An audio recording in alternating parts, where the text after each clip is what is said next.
ఇప్పుడు మున్సిపల్ ఎన్నికల్లో కౌన్సిలర్ను మోడీని చూసి ఓటేయండి అంటారు. మోడీని చూసి ఓటేస్తే మన మోరీలో ఉన్న మురికి మోడీ వచ్చి తీస్తాడా? మోడీ దగ్గరకు పోయి అడగాలనా? మన గల్లీలో మన మోరీ నిండిపోతే మోరీని తీయాలంటే మోడీ వస్తాడా? పోనీలు పోదామంటే మోడీ కలుస్తాడా? చారాన కోడికి బారాన మసాలా అయితే ఈడ గల్లీలో మోరీ తీసుకోవడానికి మోడీని కలవాలంటే అసలు గల్లీ ఎలక్షన్కు మోడీకి ఏం సంబంధము? మోకాలికి బోడిగుండుకి లింకు పెట్టినట్టు గుండు అరగుండు కలిసి ఈరోజు ఇట్లాంటి మాటలు చెప్పడం ఏమన్నా సమంజసమా? మోడీ గారిని చూసి ఓటేయమని బీజేపీ అడిగితే బీజేపీకి ఓటు వేయాలనా? ఓటర్లను ఆలోచన చేయమంటున్నారు. ఏమైనా నరేంద్ర మోడీ గారు, బండి సంజయ్ గారు, కిషన్ రెడ్డి గారు తెలంగాణ మీద ఏమైనా ప్రత్యేకమైన ప్రేమ చూపించరా? మన ఓట్లు వేయించుకోవడం, మన దగ్గర సీట్లు తీసుకోవడం తప్ప మనకి ఏమైనా ఇచ్చిండ్రా? ఇది భారతీయ జనతా పార్టీ యొక్క చరిత్ర. దీన్ని విశ్లేషించి వీళ్ళకి ఒక్కటి వీళ్ళ దేవుడు అసదుద్దీన్ ఓవైసీ. ఉత్తగా రాముడి పేరు చెప్తారు కానీ రోజు దండం పెట్టుకునేది అసదుద్దీన్ ఓవైసీకే. వీళ్ళ లైఫ్ లైన్ అంటారు కదా, వీళ్ళ లైఫ్ లైనే అసదుద్దీన్ ఓవైసీ.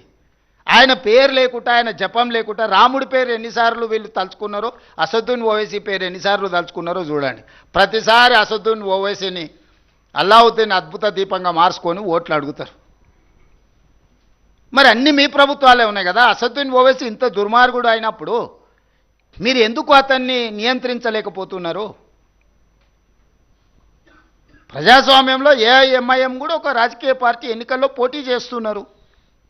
గెలిచిన దగ్గర వాళ్ళు గెలిచినారు, ఓడిన దగ్గర ఓడినరు. వాళ్ళు గుజరాత్లో పోటీ చేసిరు, ఉత్తరప్రదేశ్లో పోటీ చేసిరు, బీహార్లో పోటీ చేసిరు, మన వెస్ట్ బెంగాల్లో కూడా పోటీ చేసి 5 సీట్లు గెలిచారు. వాళ్ళు కూడా ఒక రాజకీయ సంస్థ, ఒక రాజకీయ పార్టీ. కానీ వాళ్ళని భూతంగా చూపించి ఇంకెంతకాలం మీరు ఓట్లు అడుగుతారు?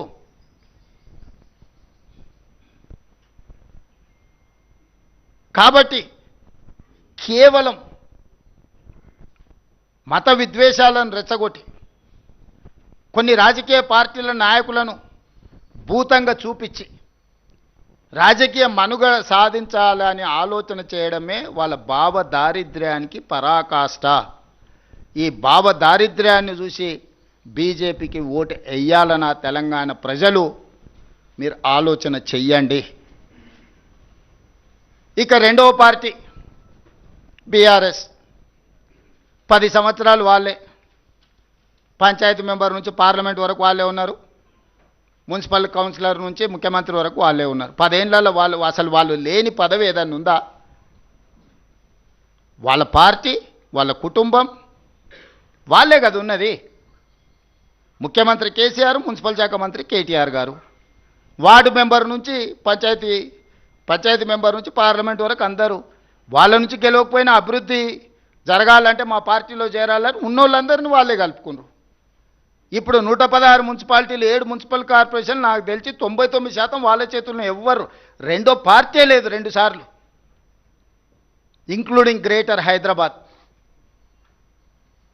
10 సంవత్సరాలు మీరే ఉంటే మున్సిపాలిటీలో ఈరోజు సమస్యలు ఉన్నాయి, ఈ సమస్యలు పరిష్కరించడానికి మాకు ఓటేయండి అని అడుగుతారేంది? అసలు ఇది ఎక్కడి విచిత్రం? ఎక్కడి విచిత్రం ఇది?